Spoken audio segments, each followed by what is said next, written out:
Bienvenidos a todos a la clase 9 del taller de escritura y argumentación. Es un gusto compartir con ustedes este momento de esfuerzo.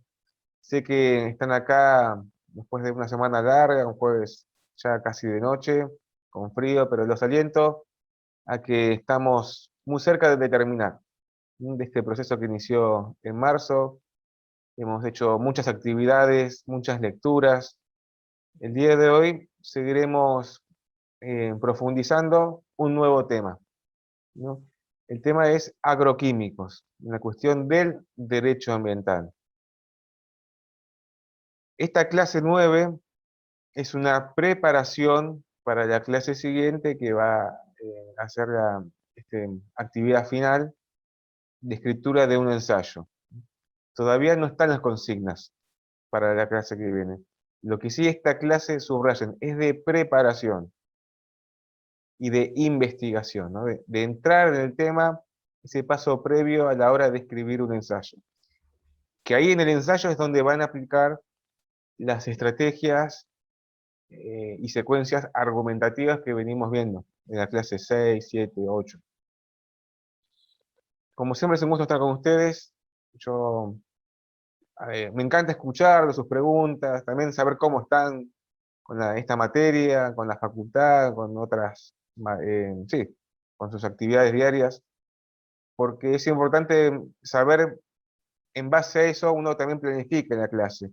Hacer que estas 2 horas u hora y media sean de mucho provecho para ustedes. Que la idea les quede en este poco tiempo y luego la puedan desarrollar y tal vez profundizar con los textos. Muy bien, si alguno tiene alguna pregunta, la puede ir pensando, la hacemos la pregunta por el chat o abre el micrófono y lo escuchamos. Cada pregunta es ejemplificadora para los demás. Por más que parezca algo simple, a veces puede ilustrar cualquier tipo de puntos.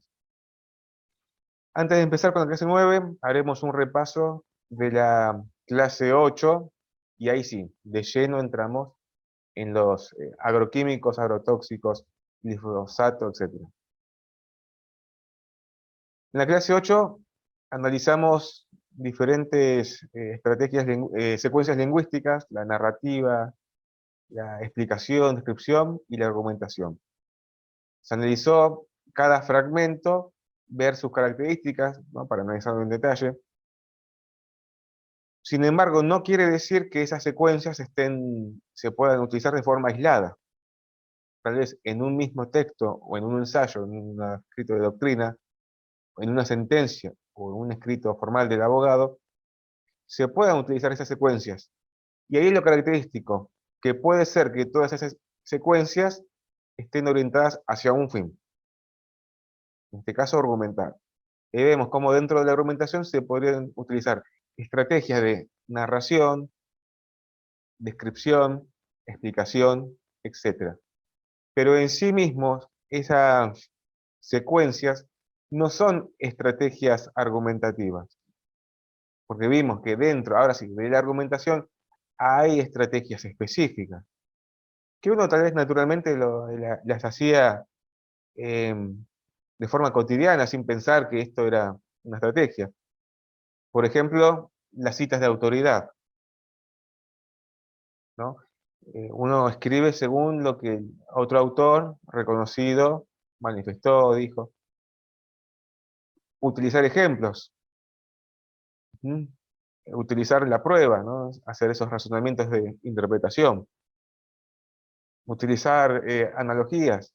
Pero vimos otras también más interesantes, como las preguntas retóricas, ¿m? La relación de causalidad. Siempre en el derecho, como venimos diciendo hace bastante, ¿no?, la relación de causalidad, ¿no?, este encadenamiento de hechos o de argumentos. Entonces, para hacer un repaso, pensemos que en un escrito, en este caso un ensayo, ¿no?, siempre desde el punto de vista jurídico, porque los textos que están en el campus de Van Emeren y Weston, como la Tienza, se podría aplicar esas estrategias para otro tipo de textos, más allá de la ciencia del derecho, la comunicación, la historia, la sociología, ¿Cuántas veces ha pasado que dentro de el mismo tema de historia, por ejemplo, hay diferentes visiones y cada visión lo va justificando? O sea, podemos pensar, ¿no? Un ejemplo bruto, algo que sea grande. Em, el descubrimiento de América, o sea, ¿fue un descubrimiento en sí mismo hecho por los europeos o fue una invasión desde el punto de vista sudamericano? ¿No? Es una pregunta retórica, no hay que responder. Cómo el mismo punto podría verse de diferentes maneras. ¿Me siguen? Y así con cada hecho controvertido. Ahí está el punto, el hecho controvertido. Al derecho lo que le importa obviamente son los hechos, pero hechos relevantes y controvertidos. Nosotros, lo que se estudia esto eh, en otras materias del derecho, por ejemplo, sociología jurídica, el abogado es el intermediario entre el poder judicial y los legos. Los legos, ¿no? La palabra romana antigua, era aquel que no desconocía de derecho.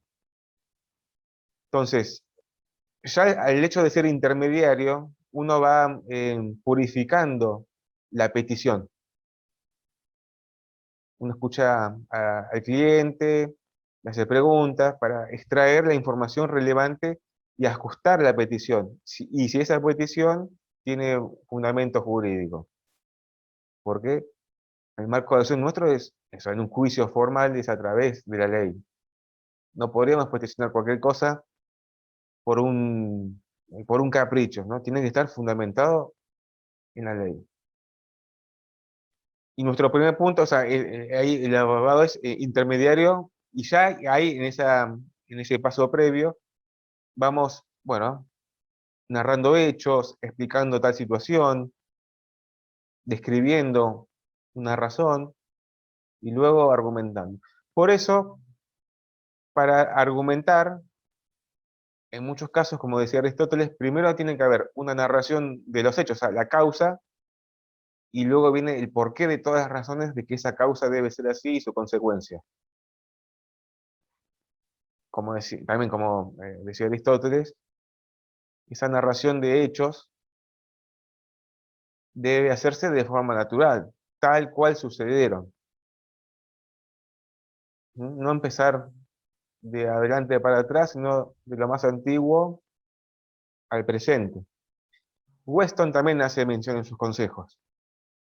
Escribir de forma natural. Entonces ahí vemos en esa descripción de los hechos, uno comenta, relata, narra lo que sucedió. Traemos a la luz, traemos a la vida jurídica un hecho pasado donde ningún abogado estuvo ahí, ni el juez, ni el sistema judicial. Traemos, o sea, las palabras son portadoras de vida de ese hecho que después hay que probar, porque podemos escribir muchísimos hechos, pero si no tienen sustento estaremos mintiendo. Ahí mismo también podemos hacer alguna descripción, tal vez en una cuestión jurídica nueva o alguna cuestión que queremos hacer énfasis. Bueno, una breve descripción de lo que es. ¿Se acuerdan que había muchas preguntas? ¿Para qué sirve? ¿Por qué? ¿A quién afecta? La descripción es una herramienta muy interesante. Luego la explicación, tal vez uno quiere hacer cierta em, ejemplificación de un tema, que puede ser dudoso, porque la ejemplificación puede servir para establecer las líneas centrales de lo que uno quiere decir, si justo es algún concepto que genera dudas. Por ejemplo, otro ejemplo bruto, así, palmario, ¿no? La vida humana. ¿Qué es la vida humana? Y ahí empezar a explicar, porque puede haber muchísimas respuestas, jurídicas y fuera del ámbito jurídico, ¿no? Y la otra pregunta, ¿no? O sea, ¿desde cuándo comienza la vida? Si ahí la cuestión sigue en paz, van bien. Si ya empezaron a volar los platos, bueno, otra vez a organizar la situación, ¿no? Parece interesante estar discutiendo y que esto genere tanta, tanta bronca, ¿no? ¿Cuándo comienza la vida? Y ahora luego, sí, no. Después de todo eso, viene la argumentación, cómo empezar a justificar todos esos argumentos de manera ordenada. Y ahí vemos lo que decía Weston, que había argumentos múltiples, coordinados, subordinados. ¿Mm? Bien, cerramos esa parte. Por otra parte, tenían que leer el fallo de la doctora Ruiz. Sean sinceros, yo no me voy a enojar si no lo leyeron, etc. Digan, ¿quién lo leyó? Por lo menos que levante la mano acá por Zoom. ¿El fallo? El fallo entero. Sí, Muy bien. es re largo, es re pesado, pero sí. Bien, ¿cómo podemos decir eso en vez de decir es re largo, es re pesado, con una terminología jurídica? Imagínense que hay que Eh, explicarle el fallo al cliente y dice, no, es re pesado. eh, podría ser que es complejo y es Bueno, extenso. bueno, qué hermosas palabras, ¿no? Uno a veces no sabe cómo responder. Es complejo. Y ahí uno dice, es complejo porque. Y ahí empieza, ¿no? ¿Qué más? A ver, pero la idea se entendió, a eso voy. En mi caso me costó al principio entender lo que quería lograr la jueza. O sea, qué es lo que quería explicar. Me costó entenderlo. Después, a medida que se va leyendo, porque empieza dando muchos ejemplos, muchas cuestiones, y por ahí de repente decía qué sentía la madre, y de repente citaba cosas. Entonces es como que, disculpen mi perro, me costó entender hasta que, bueno, después de entrado más adentro del fallo, pude más o menos ir Bien, sí dilucidando entiendo. lo que ella quería explicar. Si uno lo lee a primera vista rápido, puede generar confusión. Frente a eso, yo creo que hay dos soluciones. La primera es leerlo despacio, palabra por palabra, si hay que volver para atrás, volvemos para atrás. Y la segunda cuestión que creo que puede ser una ayuda fundamental es entender la estructura del considerando y la estructura del fallo. Ahora no, muy bien no me recuerdo, pero en la primera parte de considerando está dividido por ciertos párrafos y están ordenados, no están puestos al azar. La primera parte hace una descripción de lo más antiguo al presente, el presente de aquel momento, ¿no? Donde la señora T cuenta su situación en el hospital, el embarazo, la negativa del hospital, luego inició el amparo en primera instancia, y ahí luego comenta la postura del asesor tutelar. La señora T quería la interrupción del embarazo, y el asesor tutelar decía que no, porque están en juego los derechos del feto. Claro, sí. Y considerando siempre, para que, así simple, es la causa, ¿no? Es lo que realmente te pasó, son los hechos. Que los hechos es cuando los jueces leen, bueno, a ver qué pasó. Está la versión de la actora, por un lado, y por otra parte los asesores. En ese juicio había asesores. No había una contraparte. No había, en ese caso. Tal vez en el futuro podría ser, hipotéticamente, que exista un abogado del feto, ¿no? Un abogado del niño. Podría ser. ¿No? El derecho puede haber situaciones novedosas. En este caso no había una contraparte o un abogado o un demandado. Y eso, bueno, entonces eso se ve considerando la causa, el motivo, a ver qué pasó, una especie de historial. Y ahora sí, el fallo de la jueza. Encima el fallo es más largo porque seguramente tenga otras partes que no están adjuntadas al campus. Y esto, el fallo, pueden ver la estructura de cómo lo va narrando, cómo va relatando los argumentos. Cuando ustedes tienen la estructura de eso, van a ver que se simplifica la lectura. Por una parte, al principio, en el inicio, ella cuenta los motivos de por qué el fallo y ya ahí adelantó su postura. Ella dice que va a votar a favor de la interrupción. Sí. Es normal que entonces en un fallo se anticipe la postura o hay que esperar hasta el final? No, es indistinto. En muchos casos es al revés. La postura está al final. En muchos casos, ejemplo, las sentencias de la Corte están al final. ¿Mm? Bueno, es indistinto, que está adelante o atrás, pero generalmente en la mayoría de los fallos está al final. Igual no afecta a la esencia, porque después explicó por qué tomó esa postura. ¿Y qué hizo? Claro, sí, sí, sí. Cuando tomó esa postura, al explicar por qué, este es el trabajo que es exigente, es analizar lo que se dijo de cada parte, la señora T, el asesor tutelar, los médicos, el hospital, y todo eso está ordenado por títulos o capítulos. Bueno, entonces ya eso es una estructura. Cuando analiza la señora T, explica, bueno, a ver, analiza todo lo que dijo y hace una interpretación. Luego, cuando analiza la situación jurídica del feto, exactamente todo lo que se dijo, y hace una interpretación. Cuando analiza lo manifestado por el asesor titular, escribe todo lo que dijo y hace una interpretación. Y en base a esas interpretaciones va tomando posturas.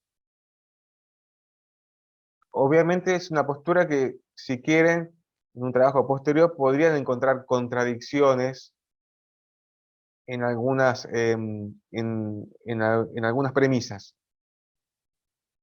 Vieron que había premisas más fuertes, otras con menos fuerza, y todas las premisas están sujetas a discusión, ¿no? Una parte hablaba también del daño psicológico que sufriría la señora en caso de dar a luz al bebé. Y ahí eso lo justificaba con un informe de Consejo de Ética o de Vida de Portugal, si mal no recuerdo. Entonces, como cada premisa ella después se justificaba, ¿no? Este, también hablaba sobre la ética, pero después se contradijo que la ética no forma parte del derecho. Bueno, había unas cuestiones, igualmente toma su postura y la justifica, porque ella eh, toma en cuenta lo de la señora T en sí mismo, no la visión del feto, y lo dice literalmente, tomando esa visión en protección de la señora. Ahí está el punto, uno de los puntos centrales, ¿no? Una de las premisas centrales. Tomando la postura y las consideraciones de la señora, falla a favor de ella. Y claramente le dice, no se toma en consideración eh, el feto. Más allá de la postura que quedará en nuestra intimidad si estamos a favor o en contra, lo que es notable para revisar es la estructura. ¿Cómo va armando eso? Si bien es una maraña de ideas, no, detrás de eso hay un esquema. Y ese esquema a ustedes les sirve para hacer un ensayo de 2 carillas, una carilla o de 900 páginas.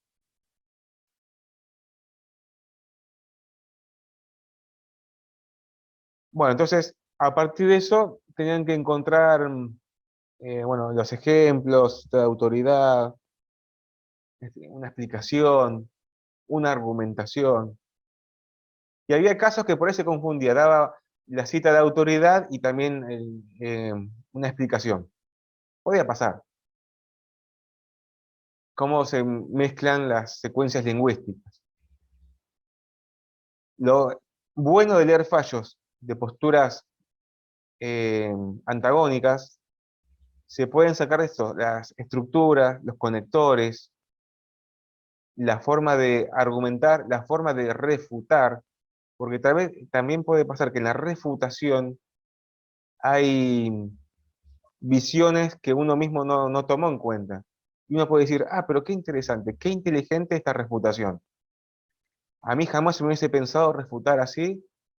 Y bueno, ustedes pueden extraer esas formas de trabajar. ¿Cómo a un mismo punto se le puede dar otra reformulación? Y ahí vemos, ¿no? La reformulación también como estrategia argumentativa. Por último, la jueza también nombra que estamos viviendo en tiempos modernos, donde hace muchos años esto no se discutía, ¿no? Como dando a entender que todos somos víctimas de la vorágine del progreso de las ideas, que no podemos ir contra esa ola, ¿no? Todas premisas para justificar su idea. Bueno, y después respecto del texto de Nino, que era un largo, este, se analizó la naturaleza jurídica y bueno, si es lícito o ilícito la tenencia de estupefacientes, porque está en colisión con el derecho a la libertad de acción en la intimidad. Entonces, frente a eso, hace un análisis de ambas posturas. Y cada postura luego la va justificando. O sea, no dejó nada librado al azar.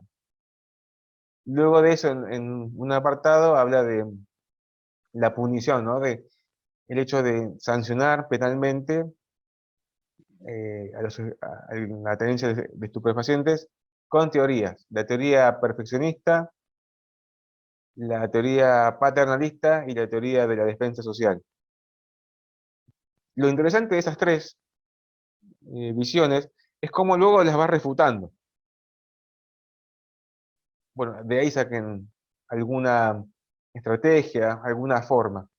Pero obviamente las refuta con otra información, con libros, y ahí vemos, ¿no? La dificultad que tiene esto. Lleva tiempo de preparación, de conocer el tema, de conocer otros autores. ¿Sí? Es una lucha de ideas. Y luego el texto continúa hablando de cuestiones semejantes y hasta llegar a la conclusión que creo que expone las dos posturas. Por un lado es malo porque afecta al bien jurídico colectivo de una nación y por otra parte genera, ¿no?, que se debe preservar la intimidad, que no se la debe arrojar a la basura, como dicen en una parte. Aparte de eso, habría que extraer algunas secuencias. Un ejemplo, cita de autoridad. Llévense de la clase 8 eso, las estrategias, nada más. El tema puede cambiar. Podría ser la naturaleza jurídica del contrato de locación. Posturas a favor, en contra. ¿El matrimonio es un contrato económico o es un contrato más allá de lo económico? Hay quienes dicen que el matrimonio ni siquiera es un contrato, es otra cosa. Más allá de lo económico el contrato. Bueno, hay posturas que dicen, no, es un contrato realmente.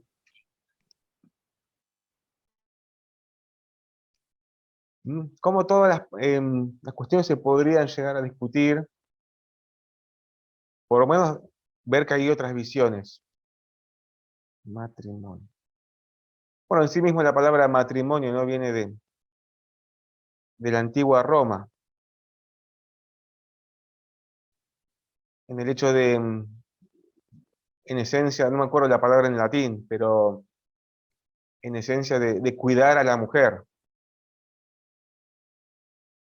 Exactamente, la palabra en latín no me acuerdo, pero refiere a eso, de cuidar a la mujer, porque en aquel momento, estamos hablando antes de Cristo, ¿no?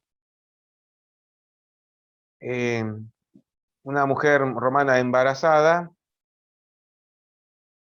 había muchos casos donde la mujer embarazada, el padre de esa criatura desaparecía.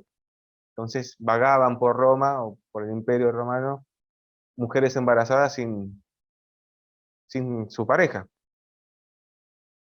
Entonces se creó esa institución para cuidar a la mujer.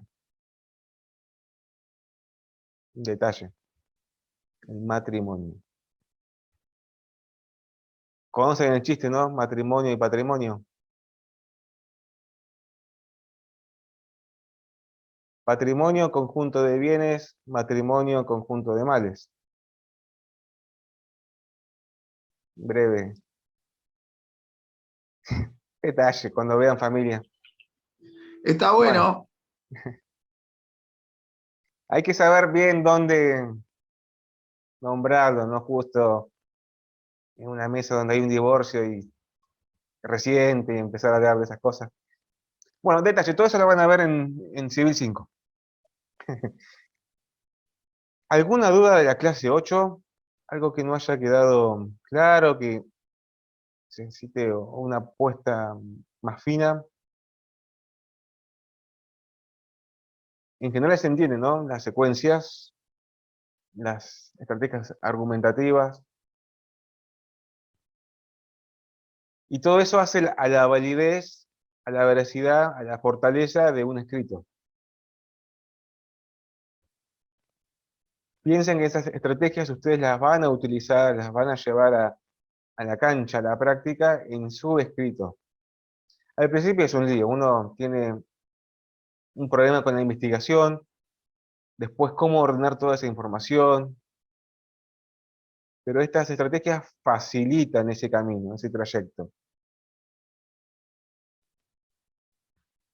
Como ya dije antes, sáquense de la espalda esa mochila de escribir perfecto.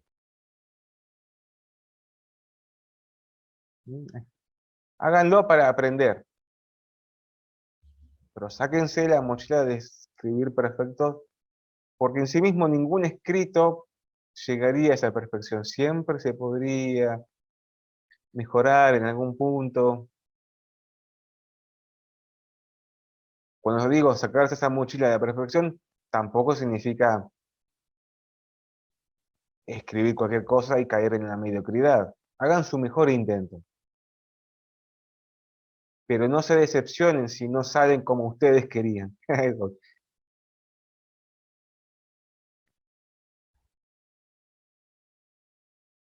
Bien, acá están indicando su semana. Muy bien. El consejo sí es leer despacio. Leer despacio. eh, no apichonarse si es mucha lectura. Porque generalmente sucede, el cerebro tiene un sistema de defensa que justo cuando uno va a leer está cansado, ¿no? Haces cualquier cosa, menos lo que tenés que hacer, que es para la universidad y se vencen los plazos, porque sabe que le van a dar una paliza en las próximas 3 horas de lectura y no alcanza el mate con azúcar, con miel, con no sé qué, lo dulce para que estar así despierto. Entonces, frente a eso, bueno, simplificar. Vayamos a lo primero. La estructura, podemos, bueno, a ver esto cómo se divide, qué partes tiene.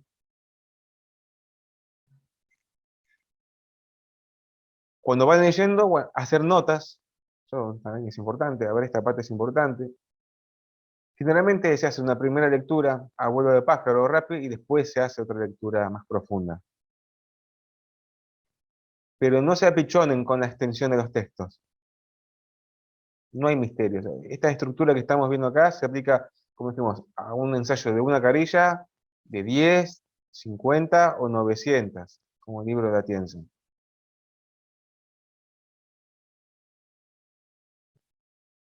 Bien, veo que no hay consultas. Bueno, entonces seguimos con la clase 9. Hace un tiempo estaba viendo que hay otros Zooms que hacen recreos, y yo nunca hice recreo. Tampoco pidieron. Pero bueno, cuando no hay recreo siempre se termina antes. Entonces, la clase 9, tema de preparación del examen. Este año se innovó con la cuestión de agroquímicos dentro de la visión del derecho. El año pasado se trabajó sobre cuestión de deliveries, pedido ya, Globo, Rappi, etcétera. Siempre se trata sobre un tema controvertido. Y anteriormente se hablaba sobre el aborto o no, y en esta época ya se armaban los grupos para que se haga un debate. Había muchos temas para elegir, se elegían grupo A, grupo B y debatían sobre tal tema. en forma oral. Bueno, entonces este tema de agroquímicos, ¿alguno tiene idea, ha leído algo de antemano? ¿Es nuevo en su totalidad? ¿Han leído algún artículo de doctrina, alguna ley? Tengo entendido Un que fallo, profe, que un estamos trabajando fallo, en derechos humanos, ajá, sobre una localidad del 9 de julio, creo que fue, un médico que realiza un recurso de amparo por la toxicidad del agua. Notó mm, el médico ginecólogo y obstetra y notó que cada vez tenían más problemas los bebés que nacían, y después de toda una investigación se dieron cuenta que era el agua por la cantidad de metales pesados y, y arsénico que tenía. está bien, perfecto. Antes que nada, para hablar de esta cuestión y no empezar directamente con agroquímicos, hay que ubicarnos en dónde estamos. Dentro del derecho se ubica en la rama del derecho ambiental, que tengo entendido que esta materia la van a ver en los últimos años. Si mal no vi, en quinto año. Es una materia un tanto innovadora en la ciencia jurídica. También les paso a decir que yo en el 2012, hice un posgrado en Derecho Ambiental de la Universidad de Palermo. Estuve 2 años estudiando, profundizando estos temas. Así que es una suerte que ahora esté en la clase 9. Entonces nos ubicamos dentro del derecho ambiental como materia autónoma de estudio y de pleno desarrollo. Una materia novel en comparación con las otras, ¿no? Derecho civil, penal. Pero desde ya decimos que el derecho ambiental es una materia interdisciplinaria, que se nutre y va de la mano de otras ciencias, como la física, la química, la ingeniería, la medicina, etcétera. Porque su objeto no es en sí mismo el ser humano. En este caso puede ser el derecho civil, entre, entre privados, o el Estado con la sociedad, ¿no? Se amplía el objeto hacia el entorno, hacia la naturaleza, el aire, el suelo, el agua, la biosfera, los ecosistemas. Hay quienes dicen que se protege los recursos naturales, pero en otra postura atacan la palabra recursos porque piensan que es una cuestión económica, ¿no? El recurso del agua, el recurso del aire, recurso mineral, que la naturaleza va más allá de una cuestión económica, de una cuestión de la preservación de la vida. En derecho ambiental, lo que siempre está en juego, esa estrella, ¿no? En el centro es la vida. Obviamente, esto se puede ampliar y la discusión se puede ir a otros límites, dentro de la filosofía, la historia, la política, la economía, sociología, antropología. Acá simplemente lo acotamos brevemente en este tiempo a una cuestión jurídica. Pero la cuestión ambiental es mucho más que eso. Por eso, si uno ve en las universidades, en muchas carreras, se está dando lugar a especializaciones en ambiental. Por ejemplo, ingeniería, física, química. Y por ende también el derecho no es ajeno a esa situación de desarrollo social y está generando, bueno, diplomaturas, posgrados, doctorados, investigación en derecho ambiental. Entonces, desde allá avisamos, el que quiera seguir investigando estas cuestiones se va a encontrar en un mundo nuevo que va más allá de la ley. Va a encontrar que hay novelas, videos, reclamos sociales, noticias por todas partes, etc. Pero nuestra función en esta materia ahora es llevarlo a un ámbito académico, esta discusión social ambiental, y en este caso llevarlo a través de un ensayo, para justificarlo o refutarlo con argumentos. Siempre con esta visión académica. Y como es un hecho controvertido, como es una situación controvertida, va a haber diferentes posturas, a favor o en contra. Desde ya decimos que la cuestión ambiental no es solamente la tala de un árbol o el cuidado de una especie, ¿sí? Sino que va más allá de todo eso, ¿no? El hecho de en sí mismo la vida en el planeta, pensando en futuras generaciones. Eso es un detalle también que lo diferencia de otras ciencias. Siempre se está pensando en las futuras generaciones. Pero ese pensamiento futuro no es de acá a 10 años, también puede ser de acá a 100 años, a 500 años, 1000 años, etc.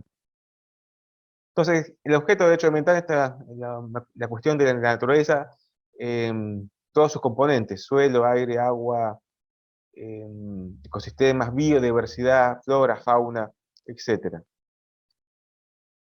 Dentro de ese ámbito, nos abocamos, bueno, ahora solamente a Argentina, porque la cuestión ambiental traspasa fronteras.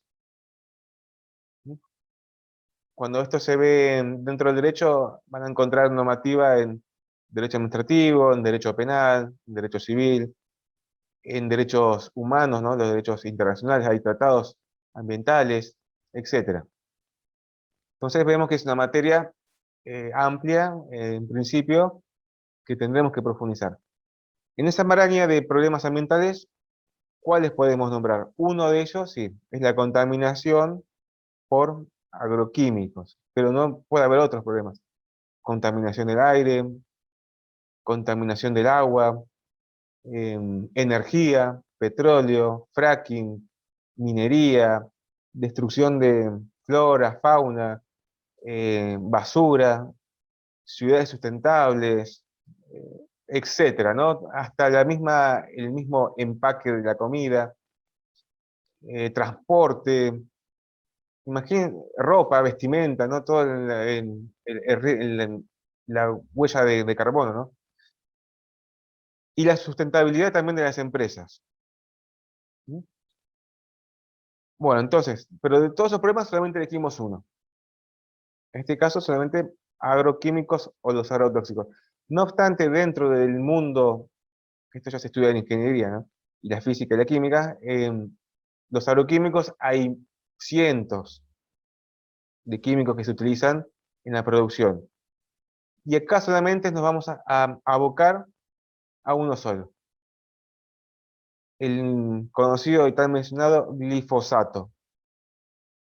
Algunos habrán escuchado nombrar el glifosato. Antes de entrar en esta cuestión, en el campus van a encontrar que la clase está dividida en 4 partes. Que quede claro, lo primero de esta clase es una actividad de preparación para la semana que viene, de preparación y también de investigación, de empaparse en el tema. Estamos acotados también al tiempo. Si uno quiere hacer un trabajo profundo de investigación de semejante cuestión, llevaría muchas más semanas, tal vez meses. En el campo van a encontrar que hay información primero introductoria de lo que es el glifosato, algunas noticias periodísticas, van a encontrar sus consecuencias, sus daños que se producen en algunos pueblos, en la sociedad. También van a encontrar la postura contraria, las empresas que desarrollaron este tipo de herbicida, ¿no? Y último van a encontrar videos, sentencias judiciales de Argentina, de la provincia de Buenos Aires o la provincia de Santa Fe, un podcast con información. Desde ya quiero, anoten esto, por lo menos en mi materia, tengan libertad de elegir la postura.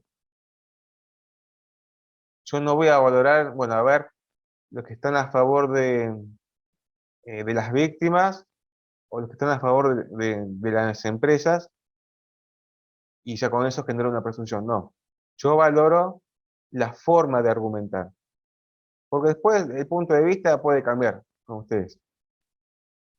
Yo o sea, tengan esto en cuenta, la libertad. ¿Quieren escribir a favor de la empresa? Háganlo, pero quiero ver la argumentación. ¿Quieren escribir a favor de las víctimas? Háganlo, pero quiero ver la argumentación. Si bien uno naturalmente está cerca de lo bueno, de la justicia, de lo bello, ¿no? Hablaba Aristóteles, de la verdad, la justicia y la belleza. Si se siente más cómodo escribiendo a favor de las víctimas, está bien. Lo importante también, esto, no se centren solamente en su postura natural. Estén abiertos a ver qué puede llegar a decir la postura contraria. Si bien uno tiene prejuicios, cuando digo prejuicios no en un sentido negativo, uno tiene información que ha recolectado de su experiencia, de tal empresa, pero tal vez es justo en esa búsqueda de información para hacer alguna refutación, encontró algo positivo. Bueno, no vamos a menospreciarlo. ¿Se acuerdan que era una estrategia de la argumentación, la concesión? Uno concede cierta validez a tal premisa, pero luego, ¡pum!, la refuta. Entonces, estén abiertos a otra visión. Esta búsqueda de la verdad. Uno tiene que estar dispuesto también a escuchar otra postura.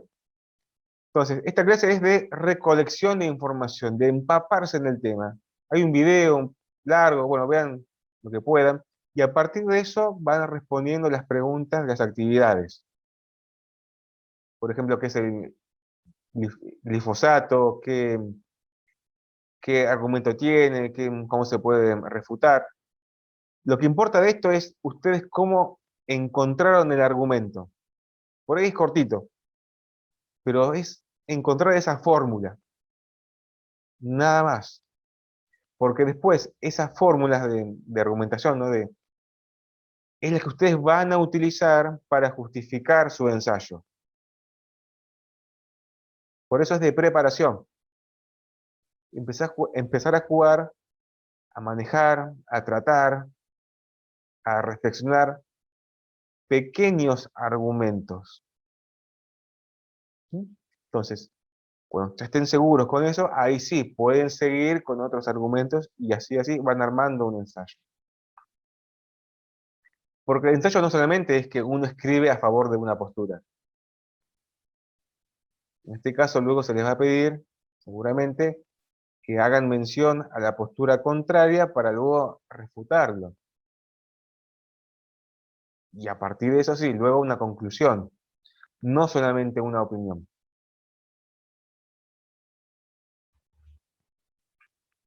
Entonces, dentro de los agroquímicos, tenemos que pensar que, a ver, ¿quiénes son las partes acá? Esos, como decía Krememacher en Carlucci, detrás de cuestiones así macro, como son el Estado, los países, la contaminación mundial, detrás de esto hay que ver cuáles son los poderes que llevan adelante estas situaciones. Entonces, por un lado tenemos claramente las empresas, ¿no? Las multinacionales.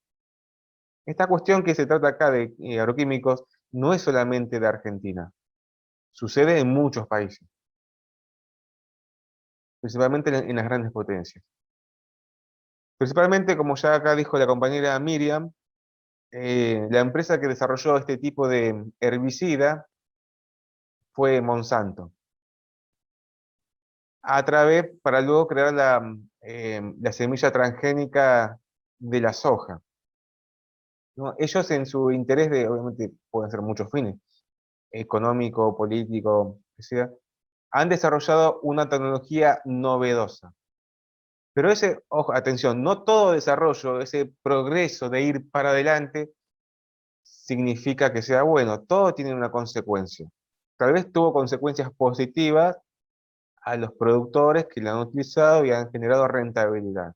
pero detrás de eso hay consecuencias negativas. Esto a nivel macro, a nivel global.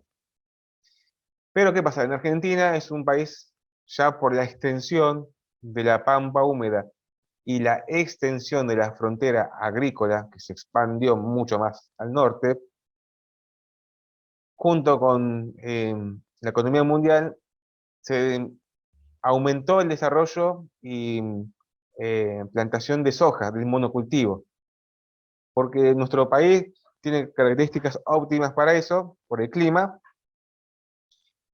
y a su vez, más las políticas que se han sucedido desde Menem en adelante, facilitaron este tipo de producción, ¿no? de beneficios. Y ahí vemos como Argentina es uno de los países más grandes, por no decir el más grande, de explotación de monocultivo con este tipo de semillas transgénicas.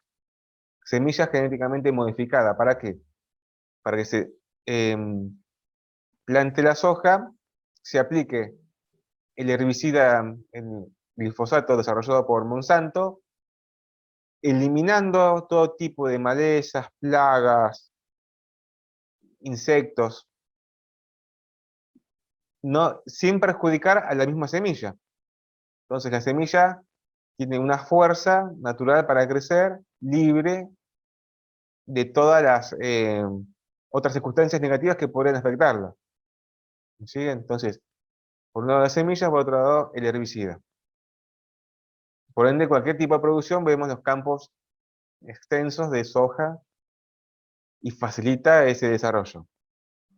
Pero como todo herbicida, en su composición química, no solamente, o sea, mata todas las otras, la ecología del lugar, también puede llegar a afectar a las sociedades cercanas. Y ahí está el problema.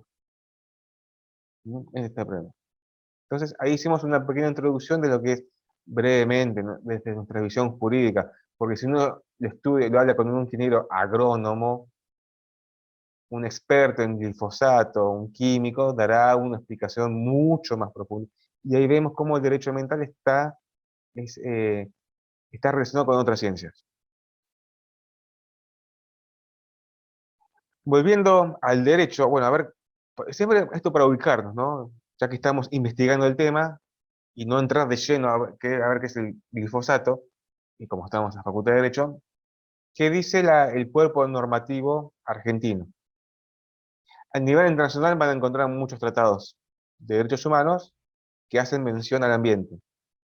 Este, específicamente, bueno, nuestra norma madre, el artículo 41, este nuevo derecho, se trae a la luz la cuestión ambiental. Lo nombra, léanlo, ¿no? Si quieren, es muy importante.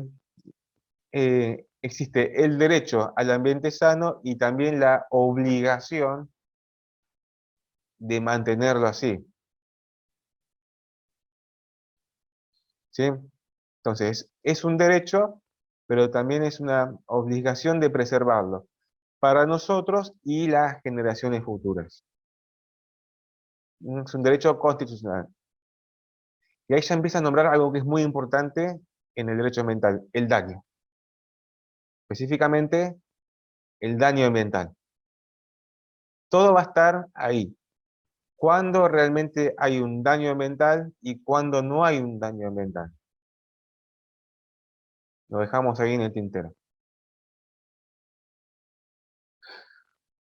Luego el artículo habla de la obligación que tiene el Estado de protegerlo y la utilización racional de los recursos naturales. Porque en un extremo, ¿no? Si uno va al extremo del derecho ambiental, si uno no quiere realmente que haya daño, o sea, que sea un daño cero, uno estaría protegiendo todo. Con nuestra tecnología actual mundial, directamente no podríamos tener este desarrollo que tenemos ahora. Porque cualquier actividad genera daño. Tal vez la energía que estamos utilizando ahora, la computadora que estén utilizando, celular, microchip, todos los elementos, los materiales, ¿de dónde vienen? Empresas mineras, hidroeléctrica, lo que sea, ¿no? Entonces, al día de hoy, pero esto es por el sentido común, al día de hoy, no se podría frenar la producción de todo para conseguir ese 0% de daño ambiental, porque no tenemos la tecnología para suplir ese daño. Entonces, todos los estados deben asemejar cierto daño ambiental. ¿Me siguen? Si no, directamente se frenaría la economía. E imagínense, se frena la economía, los daños que traería. Por eso se discute, se da un ejemplo en el posgrado, en economía ambiental, un ejemplo grande, ¿no? Por verlo. Pensemos en un pueblo donde hay eh, pocas posibilidades de trabajo, pero existe una empresa antigua que generó trabajo a muchas familias a lo largo de generaciones, pero la producción actual está generando demasiada contaminación y ya el daño se acercó demasiado al pueblo. ¿Para qué tipo de producción? Puede ser textil, por ejemplo. Bueno, muy bien. Hay daño ambiental. Se comprobó que hay daño grave. Genera trastornos físicos en la población. Un amparo judicial, clausura. Se clausuró para siempre esa fábrica contaminadora, perversa, capitalista, egoísta y que mal pagaba a los trabajadores. Un aplauso al intendente. Y las 800 familias que trabajaban ahí, ¿qué pasa? Eso también debe ser un factor. Entonces, ahí vemos claramente hasta qué punto se puede aceptar el daño o no. Es más, en muchos países se estudian las fórmulas matemáticas para analizar los costos. Y actualmente el daño ambiental es un costo. ¿Hasta qué punto se puede realizar cierto daño y pagar sus costos? ¿O hasta qué punto ya el daño es irreversible y las futuras demandas tendrían otro costo? Bueno, se hacen balances, hacen estudios. Entonces todo siempre está ahí versando, el punto es, ¿cuál es el daño? Si es una vara baja, vara intermedia, vara alta, porque siempre hay daño. Sí, por Soledad. Profe, ¿y por qué se permite la restricción al uso propio de semillas? ¿Por qué los productores no pueden reutilizar sus semillas? O sea, no entiendo el fundamento. Buena pregunta. Ahí ya entramos en una cuestión más específica de la ingeniería química, física de las semillas, ¿no? De la genética. Obviamente se acusa a Monsanto de este sistema que tiene para hacer un monopolio a nivel mundial de que solo se utilice su semilla. Ya ahí sería el tema de investigación. ¿Por qué la semilla es esa y no debe ser otra? ¿Cómo afectaría la producción? Obviamente eso genera consecuencias muy negativas a la libertad de competencia y también al mismo ecosistema. Y ahí Claro, entraría en pero ¿por qué discusión la se política permite ambiental. eso? Perdón, profe. Porque no, o sea, no entiendo por qué se permite esa restricción, por qué no cada uno usa su semilla o la semilla que le parece, o le compra al vecino, o se intercambia de un lugar a Bueno, otro. buena pregunta. Ahí vamos. Ahí lo que es, la compañera, uy, correcto. Lo que la compañera consulta ya tiene que ver cómo el derecho ambiental ya escapa a una cuestión de empresa versus víctima. Una cuestión de Estado, ¿no? Ya es la política ambiental. Imagínense en un solo punto que es la producción agropecuaria. Sumado que este es un país donde uno de sus fortalezas económicas es el agro. Imagínense, entonces ahí ya es una discusión, otra discusión política, que se está dando en otros países. ¿Sí? Es más, se dice que acá Argentina es un experimento para los demás países a ver si aplican una política ambiental dura, intermedia o leve. Por eso siempre se dice que en los países europeos la política ambiental es mucho más alta que acá, que en Sudamérica. Hay que pensar, somos un país dependiente. ¿Mm? Dependiente. Ese tipo de semillas no solamente debilita los suelos, los inhabilita con el tiempo para cosechar, hacer otras cosechas de otro tipo de semillas. Sí, como vemos que, claro, cada pregunta nos lleva, esto estaría bueno profundizar con un ingeniero especializado, nos daría información mucho más precisa. Lo que sí tiene que ver con la política ambiental de cada país, de cada región, como, y estamos hablando que son multinacionales, estamos hablando con una pequeña pyme, el poder que puede llegar a tener una multinacional en un país dominante contra un país dependiente, como la relación con los gobiernos, política internacional. Las Entonces, esto ya, fumigaciones también. claro, escapa en sí mismo a la pequeña discusión que se ve en un simple fallo, donde se demostró la contaminación. O sea, el tema ambiental podría expandirse mucho más. Ejemplo, cuando se estudia energías renovables o la producción de petróleo, gas o el fracking, ¿sí? Como al mismo tiempo el desarrollo, o también el carbón, al mismo tiempo está el desarrollo de todas las tecnologías de energía, pero también no, hay un auge muy importante del fracking a nivel mundial, más allá de todas las consecuencias negativas que tiene, o también la producción de litio. ¿Sí? Son discusiones ya que van más allá de que si esto es justo o injusto, ¿no? Hay otro factor que es la política internacional. Obviamente, a simple vista parece que todo lo que tenga que ver con químicos, petróleo, cuestiones negativas, es algo injusto para la sociedad, porque detrás de todo esto hay consecuencias negativas. Por eso es la lucha, se dice, ¿no? De los ricos contra los pobres. Los muy, muy ricos del mundo extrayendo recursos de los pobres. Y ya ahí la discusión ya es extra a este punto, este simple ensayo que tenemos. Pero está bueno por lo menos reflexionar acerca de todo esto. ¿Sí? La cuestión ambiental no es algo que nació en Argentina. El derecho ambiental, hay ciertos orígenes, principalmente en las potencias mundiales. Estados Unidos, Europa. Estamos hablando del año 1950 en adelante.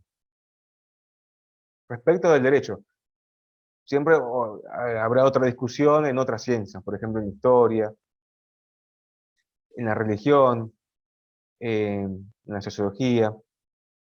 Pero a nivel normativo, el derecho ambiental comenzó en esos países, donde ya se preveía que el sistema de producción trae consecuencias negativas y habría que encontrarle otra dirección.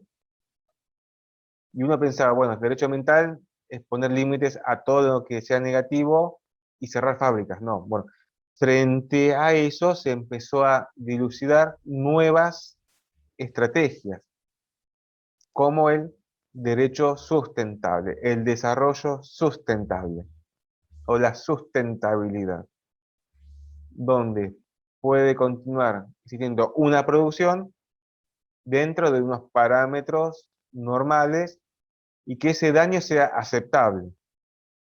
Porque acá hay otro factor que se ve claramente en la obligación de reparar un daño. El principio es, escuchen, el principio es el que daña paga, ¿verdad? Rompiste un vidrio, tenés que pagar.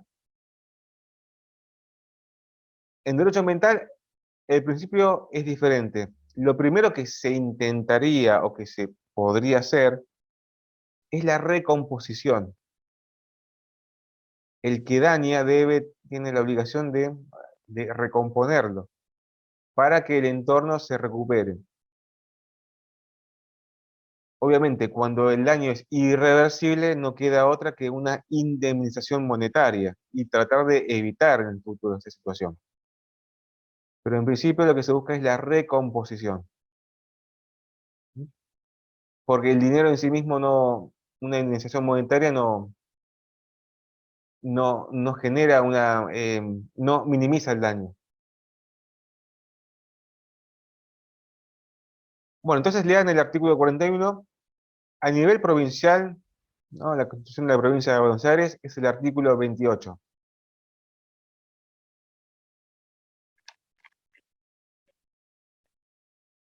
Pregunta, ¿alguien leyó la Constitución de la provincia de Buenos Aires? ¿Eh? Existe. No, porque siempre se habla de la Constitución Nacional, el Código Civil, el Código Penal, y la Constitución de la provincia de Buenos Aires como que no existe. Bueno, artículo 28 habla de la cuestión ambiental, este derecho y esta obligación de cuidar el ambiente. Este, las actividades mismas del ser humano, ¿no? Dentro de la economía, que no perjudiquen al entorno. A nivel de Código Civil, con la reforma se incorporaron varios artículos. Acá vamos a nombrar uno solo, no estamos estudiando una cuestión dogmática del derecho ambiental. Si quieren pueden ver el artículo 1710 y 1711, cuando habla del daño y el deber de prevenirlo. Si se sabe que va a haber un daño, bueno, la política de prevenirlo. Evitar causar un daño, o según las circunstancias, de disminuir su magnitud. Y si ya hubo un daño, bueno, de no agravarlo. Porque no significa, bueno, listo, una empresa contamina y después paga, porque tiene tantos dividendos, tanto ingreso de dinero que pagar un costo de daño, no. En sí mismo lo que primero es importante es la restauración, ¿no? La recomposición y después la prevención. Eso es lo que prima en derecho ambiental. Porque está en juego la vida del ecosistema y también la vida humana, la salud humana.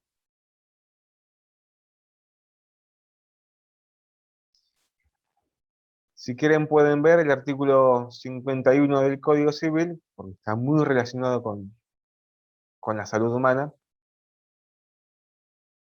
al hablar de que el ser humano, la persona humana es inviolable en cualquier circunstancia,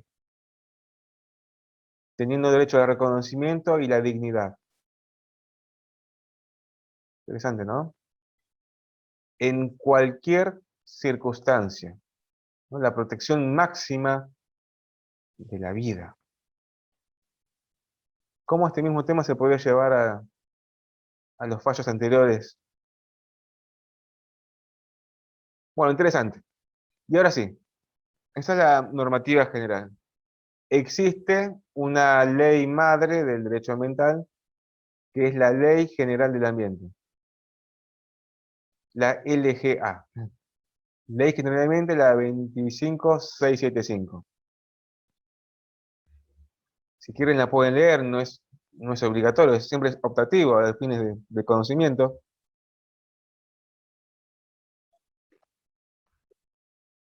Van a encontrar que está dividida en varias partes y establece precisiones de lo que es el derecho ambiental, el daño ambiental, da principios ambientales, eso es muy interesante, e instrumentos de protección ambiental, varios.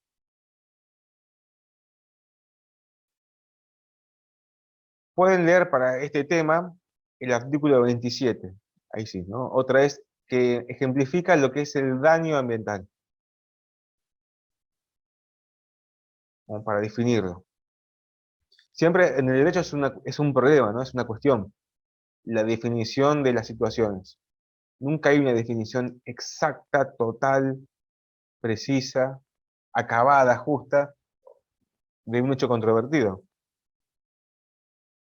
Al hablar del daño ambiental,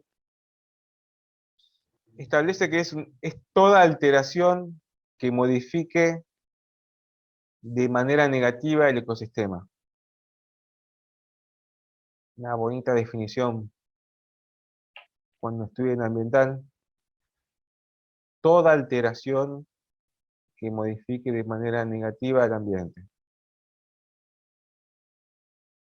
Tal vez puede ser una alteración, pero que modifique de manera positiva. Habría que ver en qué caso. Entonces el daño es una alteración, obviamente, pero que tiene un efecto negativo. Habría que determinar, pues, luego el efecto negativo en qué medida. ¿Sí? En qué medida genera un perjuicio al ambiente. Por ejemplo, en un bosque, vamos con una pequeña palita, esas chiquitas que son para la huerta, y extraemos una florcita. ¿Sí? Estamos haciendo un daño, literalmente. Al término dogmático, jurídico, estricto, es un daño. Ahora, ¿afecta de manera negativa a todo el bosque? Y, por sentido común, no, porque la misma naturaleza tiene la capacidad de recuperación.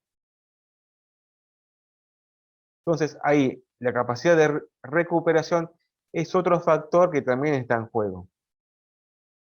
Ahora, pero si dentro de ese bosque hay 100.000 árboles y se talan 85.000 de manera ilegal, no legal, ilegal, bueno, la recuperación puede, o sea, el daño sí es grave, porque imagínense todo lo que afectaría al ecosistema, las plantas cercanas, seres vivientes, etcétera. Vista también. Y tal vez el bosque luego se recupere de forma natural, pero ¿de acá a cuántos años? Entonces, quedan ustedes en esto, en profundizar, determinar cuándo realmente es un daño que afecta de manera negativa. ¿Sí? Y eso luego nos lleva al otro problema, de la relación de causalidad. Anoten ese punto, relación de causalidad.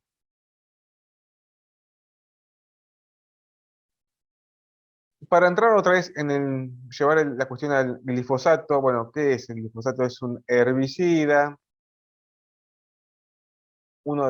hay muchos más, este es uno, que se utiliza para la eliminación de hierbas y de otros seres vivos. Se aplica directamente sobre las hojas. ¿Sí? Dijimos recién que la naturaleza tiene esta capacidad de recuperación, ¿no? Es algo increíble, mágico. Esto ha sucedido a lo largo de los años y también este trayecto del desarrollo de herbicidas, donde al principio se aplicaban ciertas cantidades de químicos, pero luego después la misma naturaleza se fue adaptando a esos químicos. Y por ende, para que siga produciendo efecto deseado, aumentaron la cantidad de químicos, por ende la toxicidad. Y al día de hoy, ese aumento es mayor que hace algunos años. Por ende, los efectos negativos son mayores. ¿Sí? En base a esto de la recuperación de la naturaleza.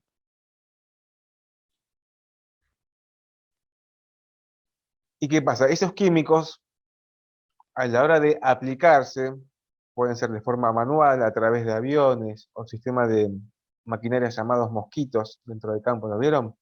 Esas ruedas largas van tirando. Ese químico no se queda solamente en la superficie de la Tierra, atacando los demás seres vivos del entorno, sino que eso puede caer a las napas subterráneas de agua y por ende luego transmitirse a las redes de la ciudad. También el mismo aire, con el viento, nos lleva de un lugar a otro, también por la lluvia. Muchos casos también de los mismos productores que aplican esos químicos sin protección y tienen consecuencias muy negativas. Entonces, ahí está el problema, en cómo conectar el daño que tiene la víctima con el producto. Si bien ahora de manera hipotética lo podemos hacer, pero en un fallo, en una cuestión judicial, si hay dudas, si no se puede comprobar realmente cómo fue ese trayecto de que el químico que estaba en tal campo llegó a las napas, y las napas fue que tomó el vaso de agua y se contrajo cáncer, porque cuando siempre se habla de estos tipos de químicos, los daños son muy graves.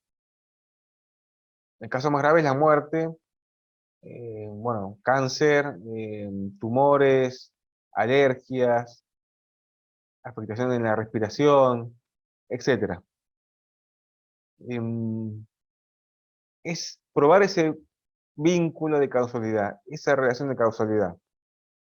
Y obviamente la pobre víctima, un pobre ciudadano, tal vez un grupo del pueblo o de la ciudad, frente a semejante empresa internacional, para ver esta lucha de poderes. Parece que desde el vamos es una lucha perdida, porque estamos con todas las de perder. Primero, cómo probar el daño frente a semejante potencia, etc. Frente a ello, el derecho ambiental propone ciertas soluciones con los principios ambientales, que ahí los pueden ver. En el artículo 4 de la Ley General del Ambiente, tenemos el de prevención, precautorio, equidad, progresividad, bueno, etc. En principio, acá los que importan son el de prevención y precautorio. Principio de prevención y precautorio. Son principios novedosos para la teoría del derecho. ¿Por qué? Lo normal es que se aplique una indemnización cuando se produjo el daño, ¿o no?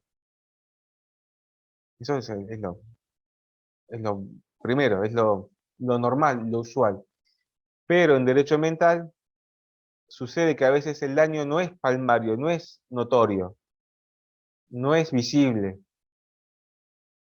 No quiere decir que cualquier químico que produzca olor sea contaminante. Tal vez es un químico que produce olor, pero no genera ninguna situación de desgracia. Como sí puede pasar que haya otros químicos o rayos, lo que sea, que sean invisibles a nuestros sentidos y sí generen daño.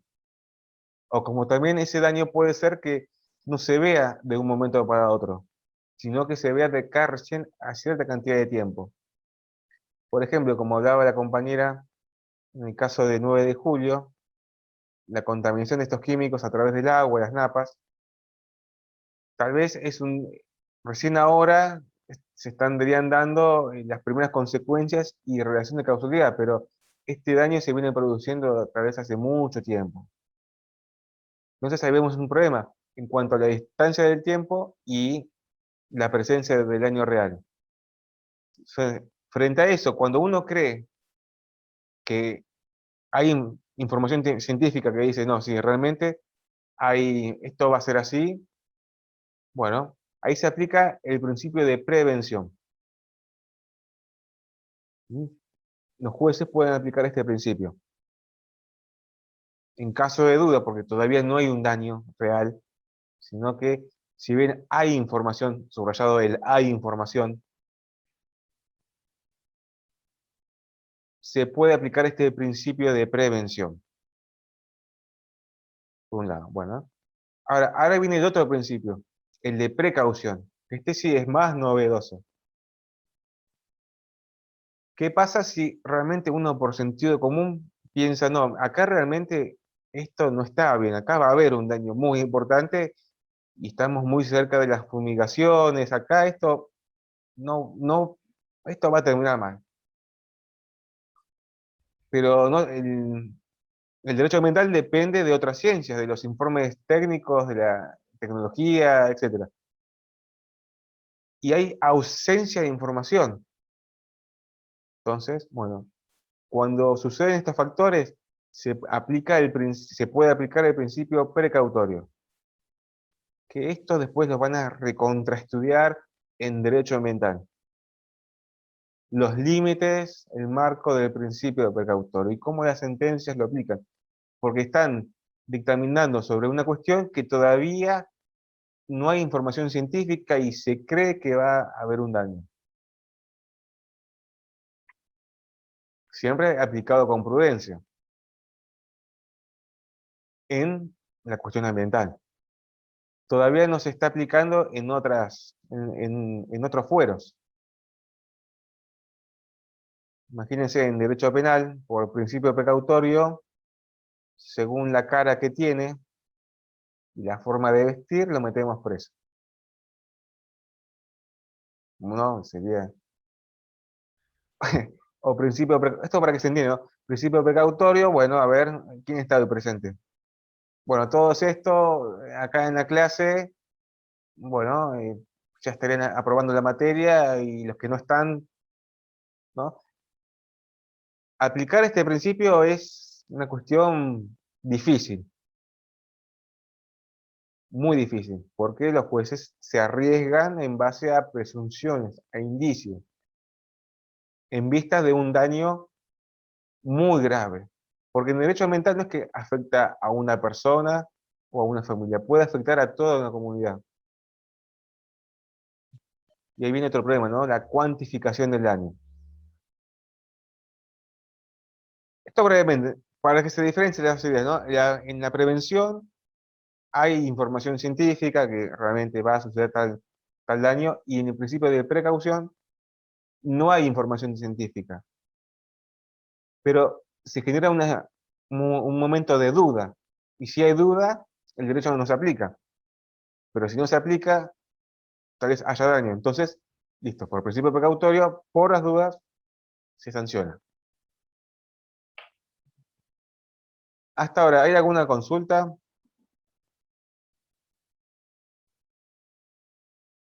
Vamos bien. Seguimos. El que quiere profundizar un poco más, puede ver la ley de agroquímicos de Provincia de Buenos Aires, que es la 10.699. 10.699.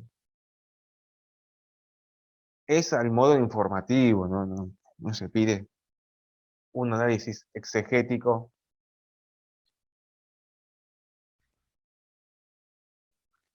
Bueno, entonces este sería brevemente por arriba el marco normativo del derecho ambiental.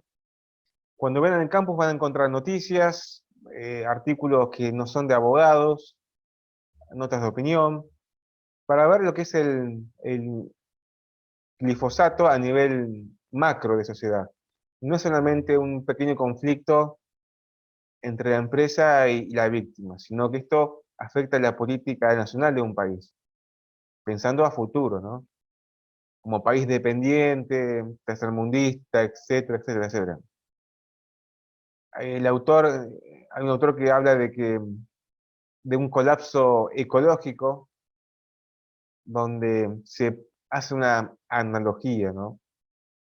A mi criterio un tanto extremista, pero hace una analogía que la aplicación de estos químicos es el nuevo Chernobyl,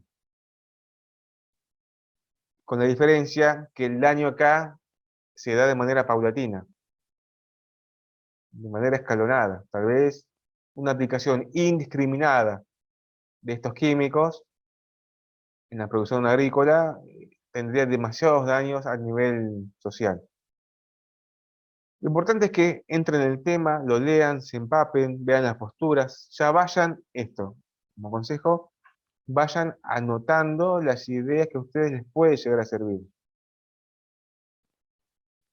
Puede pasar también que el tema les gustó mucho y lean de otra fuente. Bueno, si hay dudas de la fuente, me consultan,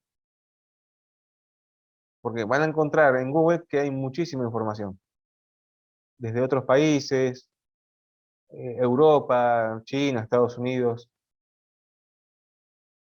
Por ejemplo, en el módulo 4 se habla de las sentencias, y luego en la biblioteca de la información hay sentencias jurídicas aplicadas contra Monsanto en Estados Unidos. Ahora Monsanto fue comprado por Bayer, la empresa alemana. Igualmente en Estados Unidos hay demandas colectivas por sumas totalmente amplias. Casualmente hace algunos días la Cámara de Apelaciones de California confirmó una sentencia contra Monsanto promovida por una persona que tiene cáncer irreversible. Se confirmó, escuchen esto, la sentencia por 25 millones de dólares. ¿Les gustaría llevar adelante ese caso? Pero, profe, pero si fue comprado por Bayer, ¿quién responde? ¿Monsanto o Bayer? No, bueno, más allá del nombre, porque se hace la fusión de la empresa, es una persona jurídica. Responde quien tenga que responder. Tengo entendido que la empresa sigue siendo el nombre Monsanto, pero los directivos son de Bayer. En Estados Unidos es interesante cuando uno ve las sentencias, los montos que se manejan son muy altos. Miles de millones de dólares en cada resarcimiento. Pero ahí vemos que ese es un resarcimiento económico, ¿no? Aplicado a al daño físico a la persona. Pero en derecho ambiental se busca la reparación integral, ¿no? La recuperación de la naturaleza. Por último sería el resarcimiento económico. Entonces, les decía, para ya ir cerrando este tema, momento de empaparse con estas cuestiones, manejarlas de a poco, los principios ambientales, y de ahí sí, hay algunas notas hay 2 fallos para leer de acá de Argentina, dos notas periodísticas que hablan sobre los fallos. Yo le sumé, que quiera ver, están las sentencias originales, que yo recomiendo leer, pero es optativo. Las sentencias no son cortas.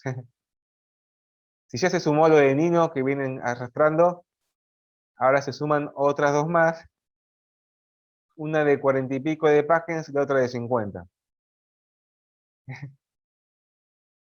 Lo que les puedo decir que se entienden, no son difíciles, tienen cierta dificultad, no es que no, son largas, pero si pueden leerla y sacar algún provecho jurídico y también del tema ambiental, es recomendable. Como la sentencia, bueno, en principio brevemente, ¿no?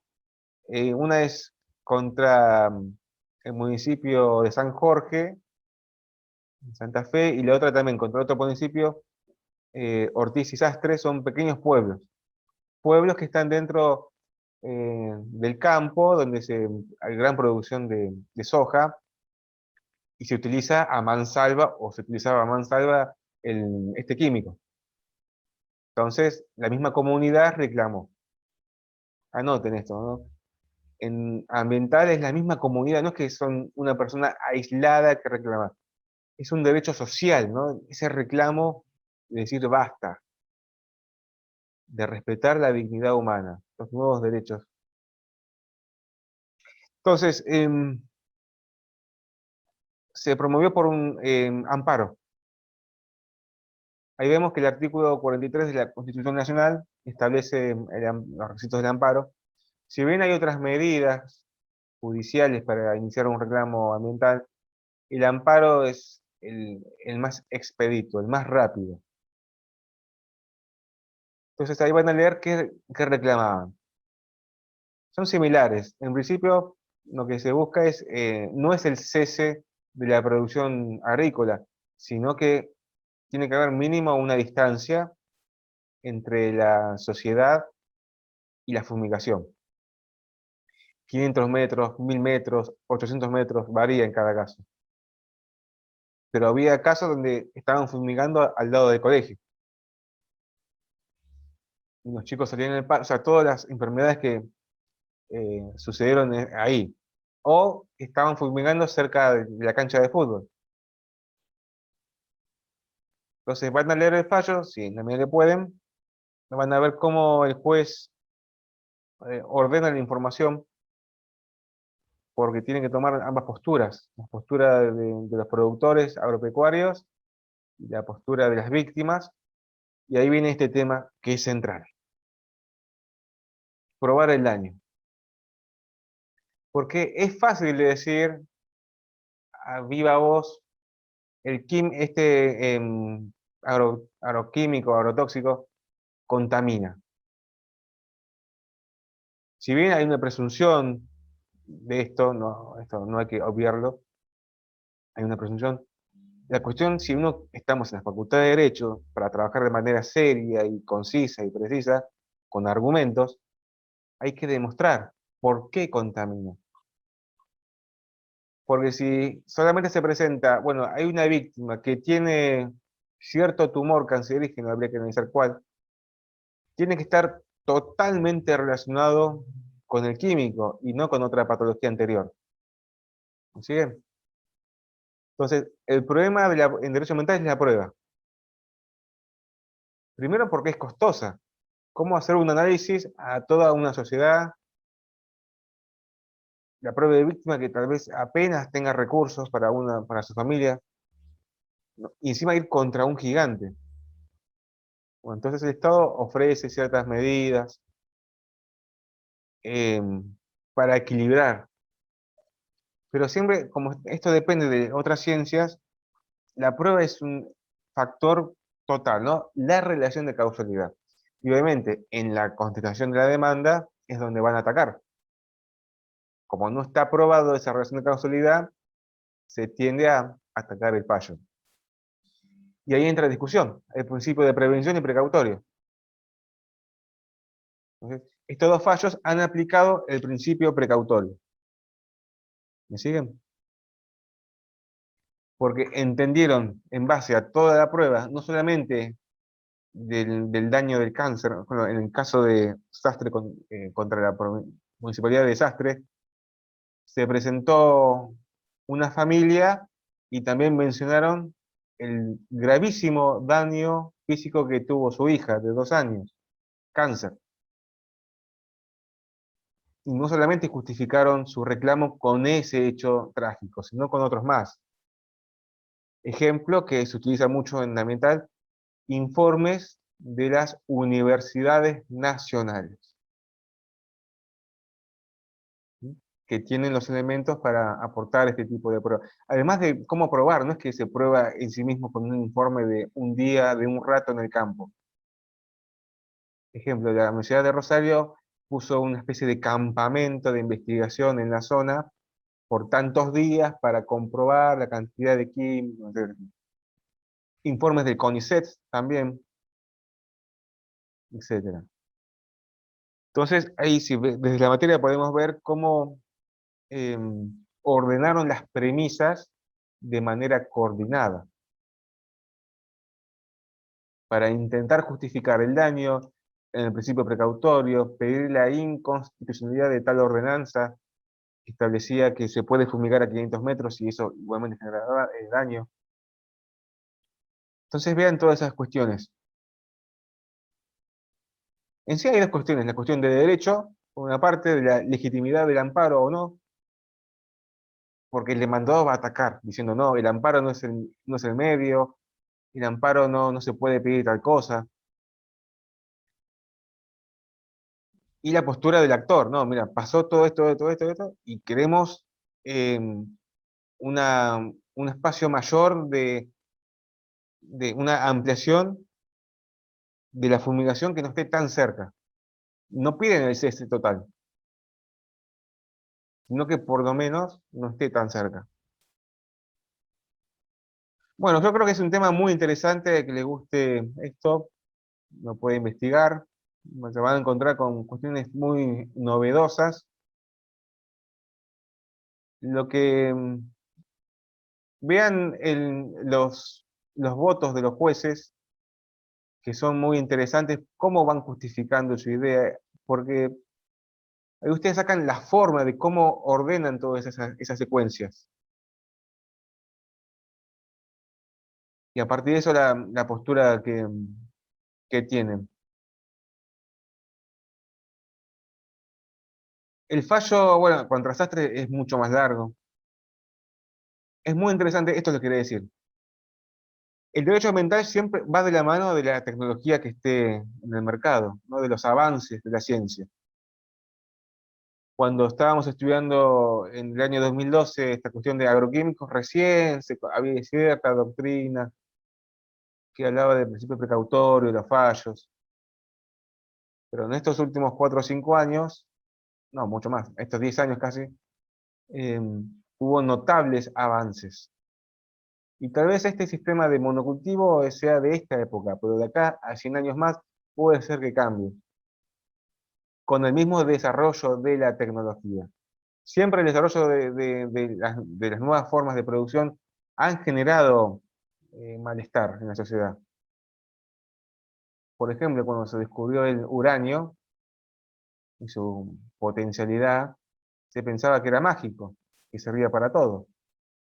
Y después empezaron a ver que manejar eso sin protección generaba consecuencias terribles. Muerte, malformaciones, cáncer. ¿No? Lo que se utiliza en la bomba atómica. Hay una frase que es muy interesante del juez en el fallo contra Sastre, cuando dice que sí mismo el derecho ambiental está de la mano de la ciencia. Y dice, la ciencia se encuentra en un estadio de avance de lo posible hacia lo probable. Pasamos de un estadio donde había poca información, estábamos un poco en el aire, a ver, realmente hay daño o no hay daño, a lo probable. De a poco hay más informes, hay más investigaciones. ¿Sí? Y hay otro factor. Estas grandes empresas también generan sus informes. Y cuando no había informes, ¿de dónde se pedían? A las empresas. ¿Sí? O el mismo Estado no tenía ciertos informes. Y peor aún era cuando en el Estado había dirigentes de las empresas. Entonces el informe obviamente iba a estar totalmente sesgado. Bueno, creo que con esto ya estaríamos cerrando el tema. Es una cuestión que está en pleno desarrollo, que obviamente hay una discusión ideológica total, ¿no? A favor o en contra, la vida, la muerte. Pero desde acá, humildemente, analizar los argumentos.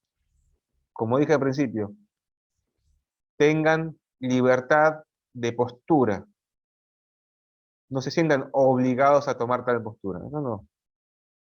Porque en la investigación debe primar la libertad. No hay cuestiones dogmáticas que no se puedan debatir. No. Cada argumento se puede refutar. Si alguien se aparece con un argumento que dice, no, esto es irrefutable, estaría cometiendo una falacia. Tengan la libertad, ustedes, esto será el principio de la investigación. Y ustedes como estudiantes de Derecho tienen valor. Su trabajo vale, es de importancia. Sea poquito, mucho, no importa, pero su trabajo es digno, es notable, se debe respetar.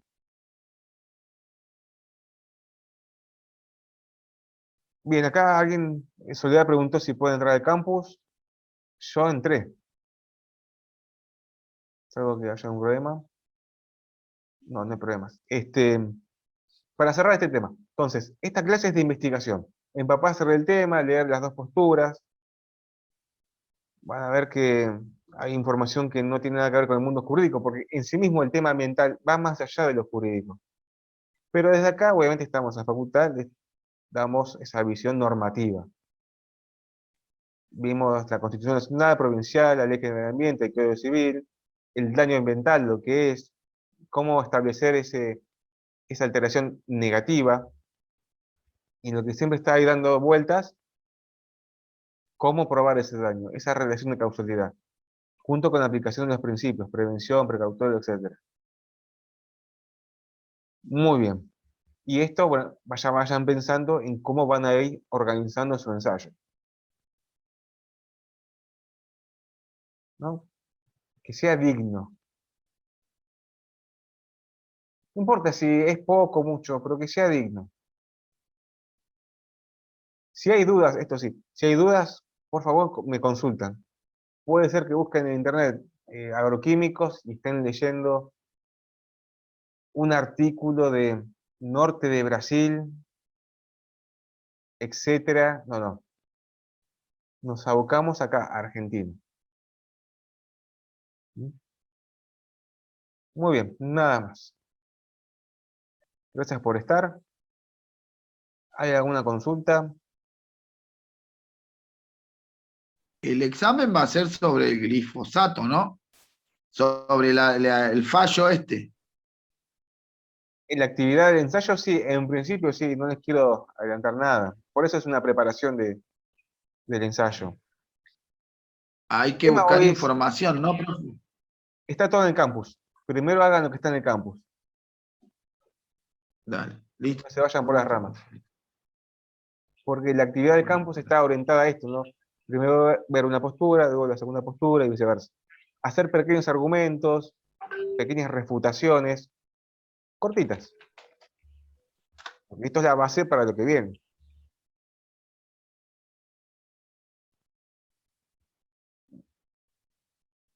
Bien, bueno, me alegro que esté todo muy claro. Yo sé que su tiempo vale. El tiempo no se puede comprar y agradezco que estén acá escuchando estos temas. Y bueno, los aliento a que sean, que tengan esa vara alta para ser abogados. Porque después de todo esto, a ustedes les van a pagar por estas cosas. Ahora están para probar nada más. Pero después cuando trabajen y firmen, les van a pagar.